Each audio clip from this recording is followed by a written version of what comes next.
विकास भी आ रहा है और विरासत का भी सम्मान दिया जा रहा है। जैसे गुलाब सिंह लोधी जी की आज भव्य प्रतिमा और स्मारक का आज यहाँ पे लोकार्पण का कार्यक्रम संपन्न हुआ। सातन पासी के किले के भी पुनरुद्धार के लिए सरकार इसी प्रकार की बड़ी कार्य योजना को आगे बढ़ाने का कार्य कर रही है।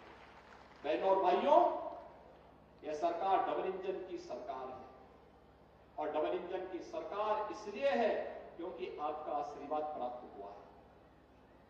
आपका आशीर्वाद प्राप्त हुआ तो अयोध्या में रामलला का भव्य मंदिर का निर्माण किया। आप मुझे बताइए, क्या अयोध्या में रामलला का मंदिर कांग्रेस के लोग बना पाते? समाजवादी पार्टी के लोग बना पाते? जब उनसे न गरीब को राशन में दे सकते हैं, न गरीब को मकान दे सकते हैं, न स्वास्थ्य की सुविधाएं दे सकते हैं और न राम मंदिर निर्माण करके आपकी आस्था को सम्मान कर सकते हैं, तो फिर अपना वोट खराब करके क्यों उन लोगों को अपने ऊपर बोझा के रूप में स्वीकार करते हैं? और इसीलिए हम आपका आह्वान करने के लिए आए हैं। पूरे देश के अंदर एक ही आवाज आ रही है, पूरे देश के अंदर एक आवाज है और वो आवाज है 2024 में फिर एक बार